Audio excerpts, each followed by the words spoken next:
ಎಲ್ಲರಿಗೂ ನಮಸ್ಕಾರ. ನಾನು ನಿಮ್ಮ ಸುಮಾ ಪಾಟೀಲ್, ಶ್ರೀ ಶಕ್ತಿ ಸವಿರುಚಿಯಿಂದ. ಇವತ್ತು ನಾನು ನಿಮ್ಗೆ ಅಮಾವಾಸ್ಯೆ ಸಂಜೆದ ವಿಡಿಯೋ ಹಾಕ್ತೇನೆ ಅಂತ ಆಲ್ರೆಡಿ ಹಿಂದಿನ ವಿಡಿಯೋದೊಳಗೆ ಹಾಕಿದ್ನಿ. ಅಂದ್ರೆ ಮುಂಜಾನೆ ಹೊಲಗಳು ಎಡಿಗೆ ದೇವರಿಗೆ ಅದರದ್ದೆಲ್ಲ ವಿಡಿಯೋ ನನ್ನ ಫ್ರೆಂಡ್ ಮನೆ ಓಪನಿಂಗದ್ದು ಹಾಕಿದ್ನಿ. ಇವತ್ತು ಈ ವಿಡಿಯೋದೊಳಗೆ ಅಮಾವಾಸ್ಯೆ ದಿವಸ ಸಂಜೆ ಮಾಡಿ ನಮ್ಮ ಊರು ಗ್ರಾಮ ದೇವಿದು ದುರ್ಗಾದೇವಿದು ಉಡಿ ತುಂಬೋ ಕಾರ್ಯಕ್ರಮ ಇತ್ತು. ಅದ್ರ ಡೀಟೇಲ್ ವಿಡಿಯೋ ಮಾಡಿದ್ನಿ. ಜಾತ್ರೆ ನಾನು ಒಂದು ಸ್ವಲ್ಪ ಮಕ್ಕಳು ಇಬ್ಬರು ಮನೆಗೆ ಬರ್ತಾರೆ. ನಾನು ಒಂದು ಸ್ವಲ್ಪ ಚೂಡ ಚಕ್ಲಿ ಒಂದು ಸ್ವಲ್ಪ ಕೇಸರಿ ಉಂಡೆ ಅಂದ್ರೆ ಬೂಂದಿ ಉಂಡೆ ಕಟ್ಟಿದ್ನಿ. ನಾನು ಆಲ್ರೆಡಿ ಇವನು ಸಪ್ರೇಟ್ ವಿಡಿಯೋನ ಆಲ್ಮೋಸ್ಟ್ ಹಾಕಿದನು. ನಿಮಗೆ ಈ ರೀತಿ ಚೂಡ ಚಕ್ಲಿ ಬೇಕನ್ನಾರು ನನ್ನ ಹಿಂದಿನ ವಿಡಿಯೋ ತೆಗೆದು ನೋಡ್ರಿ. ಉಂಡೆ ಆಗಲಿ ಚಕ್ಲಿ ಆಗಲಿ ಚೂಡ ಆಗಲಿ ಸೂಪರ್ ಆಗಿದ್ದು ನಾನು ಎಲ್ಲ ಹಿಂದಿನ ವಿಡಿಯೋ ಹಾಕಿದನು ಫುಲ್ ಡೀಟೇಲ್ ರೆಸಿಪಿ. ಈ ವಿಡಿಯೋದಲ್ಲಿ ನಾನು ಡೀಟೇಲ್ ರೆಸಿಪಿ ಏನು ಹಾಕಿಲ್ಲ. ಮತ್ತು ನಾನು ದೇವರಿಗೆಲ್ಲ ಬೆಳಗ್ಗಿನ ಹೊಲಕ್ಕೆ ಉಡಿ ಕಟ್ಟಿ ಹೋಳಿಗೆ ಮಾಡಿ ಎಡೆ ಕಟ್ಟಿದ್ನಿ. ಆಮೇಲೆ ಮತ್ತು ಸಾಯಂಕಾಲ ಒಂದು ಅರ್ಧ ಹೂರ್ನ ತೆಗೆದಿಟ್ಟಿದ್ನಿ. ಅದಕ್ಕೋಸ್ಕರ ಸಾಯಂಕಾಲ ಇಲ್ಲಿ ಊರಾಗಿನ ದೇವ್ರುಗಳಿಗೆಲ್ಲ ಆಮೇಲೆ ಮನೆಯಲ್ಲಿ ಉಣ್ಣಾಕ ಈ ರೀತಿಯಾಗಿ ಒಂದು ಸ್ವಲ್ಪ ಸಣ್ಣ ಒಂದಿಷ್ಟು ತಿನ್ನಾಕ ಹುಡುಗರಿಗೆ ಮಕ್ಕಳು ಬಂದವನ ನನ್ನ ಮಕ್ಕಳು ಬೇಳೆ ಒಬ್ಬಟ್ಟು ಅಂದ್ರೆ ಭಾಳ ಇಷ್ಟ. ಅದಕ್ಕೋಸ್ಕರ ಅವ್ರಿಗೆ ಮಾಡಿ ಬದ್ನಿಕಾಯಿ ಪಲ್ಯ ಕಡಲೆಬೇಳೆ ಕೋಸಂಬರಿ ಬಟಾಟೆ ಪಲ್ಯ ಅನ್ನ ಕಟ್ಟಿನ ಸಾರು ಹಾಲು ತುಪ್ಪ ಎಲ್ಲ ನಾರ್ಮಲ್ ಅಡುಗೆ ಮಾಡಿದ್ನಿ. ಉಡಿ ತುಂಬೋ ಕಾರ್ಯಕ್ರಮ ಅಂದ್ರೆ ಪ್ರತಿ 12 ವರ್ಷಕ್ಕೊಮ್ಮೆ ಸೇರಿ ತಂದು ಉಡಿ ತುಂಬ್ತೀವಿ.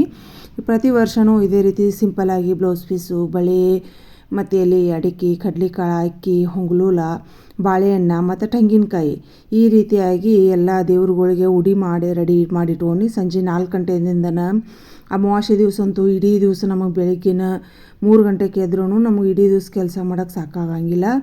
ಅದಕ್ಕೋಸ್ಕರ ಈ ರೀತಿ ಪ್ರತಿಯೊಂದು ದೇವರಿಗೆ ನಮ್ಮ ಊರಲ್ಲಿ ಭಾಳ ದೇವ್ರು ಅದಾವು. ಪ್ರತಿಯೊಂದು ದೇವರಿಗೆಲ್ಲ ಈ ರೀತಿಯಾಗಿ ಎಡೆ ಮಾಡಿ ಉಡಿಗೆ ಮತ್ತೆಲ್ಲ ದೇವ್ರಿಗೆ ಕೊಡ್ತೇವೆ. ಆಮೇಲೆ ನಾವೆಲ್ಲರೂ ಸಂಜೆ ಮಾಡಿ ದಮ್ಮಮ್ಮನ ಗುಡಿಗೆ ಹೋಗಿರ್ತೇವೆ. ಆಲ್ಮೋಸ್ಟ್ ನನ್ನ ಎಲ್ಲ ವಿಡಿಯೋದೊಳಗೆ ನೋಡಿರ್ತೀರಿ ನೀವು.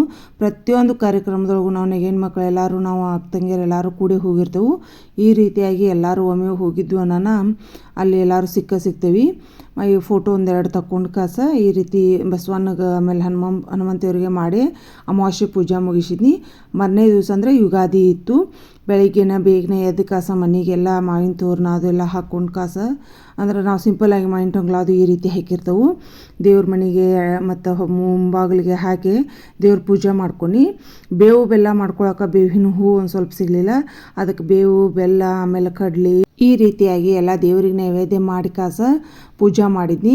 ನಮಗೆಲ್ಲ ಪಂಚಾಂಗದ ಪ್ರಕಾರ ಹಿಂದೂ ಧರ್ಮದ ಪ್ರಕಾರ ಹೊಸ ವರ್ಷ ಅಂದರೆ ಯುಗಾದಿ ಹಬ್ಬಕ್ಕನ ಹೊಸ ವರ್ಷ.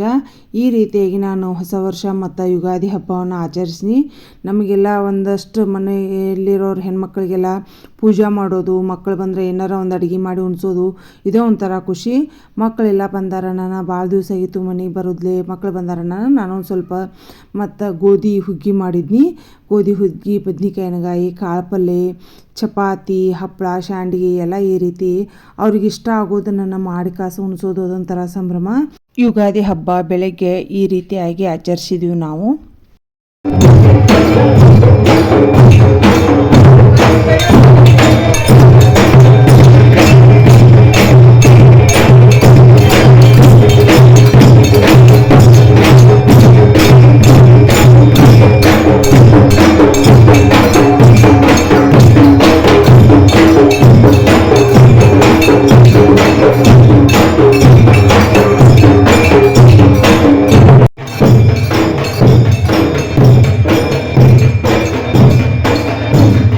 ನಮ್ಮೂರಲ್ಲಿ ಪ್ರತಿ ವರ್ಷವೂ ಸಂಜೆ 5 ಗಂಟೆಯಿಂದನೇ ತೇರು ಎಳೆಯೋಕೆ ಸ್ಟಾರ್ಟ್ ಮಾಡ್ತಾರೆ. ಈ ರೀತಿಯಾಗಿ ತೇರು ಎಳೆಯೋದನ್ನು ಸ್ಟಾರ್ಟ್ ಮಾಡಿದರು. ಪ್ರತಿ ವರ್ಷವೂ ಇದೇ ರೀತಿಯಾಗಿರ್ತೈತಿ. ಆರೇನ ಪುಗ್ಗ ತೊಗೊಂಡಿದ್ದ ಅಂದ್ರೆ ಬಾಗಲಾಗೆಲ್ಲ ಪುಗ್ಗ ಅದು ಬಂದಿದ್ದು ಅವನು ಆಡಾಕತ್ತಿದ್ದಲ್ಲ ಅದೊಂದು ಚಂದ ಅನ್ಸತ್ತಿತ್ತು. ಅದನ್ನೊಂದು ವೀಡಿಯೋ ಮಾಡ್ಕೊಂಡು ಆಮೇಲೆ ನಾವು ಪ್ರತಿ ವರ್ಷವೂ ಜಾತ್ರೆ ಆಗಲಿ ಯುಗಾದಿ ಆಗಲಿ ಇದೇ ರೀತಿ ಆಚರಣೆ ಆಗಿರ್ತೈತಿ. ಮಕ್ಕಳೆಲ್ಲ ಬಂದಿದ್ದಾರೆ. ನಾನು ಅವ್ರ ಜೋಡಿನೂ ಒಂದು ಸ್ವಲ್ಪ ಫೋಟೋಗಳೆಲ್ಲ ತಕ್ಕೊಂಡು ನನ್ನೆಲ್ಲ ಅಡುಗೆ ವಿಡಿಯೋಗಳು ಪೂಜಾ ವಿಡಿಯೋಗಳು ನಿಮಗೆಲ್ಲರಿಗೂ ಇಷ್ಟ ಆಗಕತ್ತಿದ್ರೆ ಲೈಕ್ ಮಾಡಿರಿ, ಶೇರ್ ಮಾಡಿರಿ, ಕಮೆಂಟ್ಸ್ ಮೂಲಕ ನಿಮ್ಮ ಅನಿಸಿಕೆಗಳನ್ನು ತಿಳಿಸ್ರಿ. ಮತ್ತು ಯಾರೆಲ್ಲ ಫಸ್ಟ್ ಟೈಮ್ ನೋಡ್ತಾ ಇರಲ್ಲ ನನ್ನ ಚಾನಲನ್ನು ಸಬ್ಸ್ಕ್ರೈಬ್ ಮಾಡೋದಂತೂ ಮರೆಯೋಕೆ ಹೋಗ್ಬೇಡ್ರಿ. ಎಲ್ಲರಿಗೂ ವಿಡಿಯೋ ಇಷ್ಟ ಆದ್ರೆ ಲೈಕ್ ಬಟನ್ ಒತ್ತೋದಂತೂ ಮರೆಯೋಕೆ ಹೋಗ್ಬೇಡ್ರಿ. ನಿಮ್ಮೆಲ್ಲರ ಸಪೋರ್ಟ್ ಸದಾ ಯಾವಾಗಿದ್ರೂ ಹೀಗೆ ಇರಲಿ. ಎಲ್ಲರಿಗೂ ಮತ್ತೊಮ್ಮೆ ತುಂಬ ಧನ್ಯವಾದಗಳು. Thank you so much.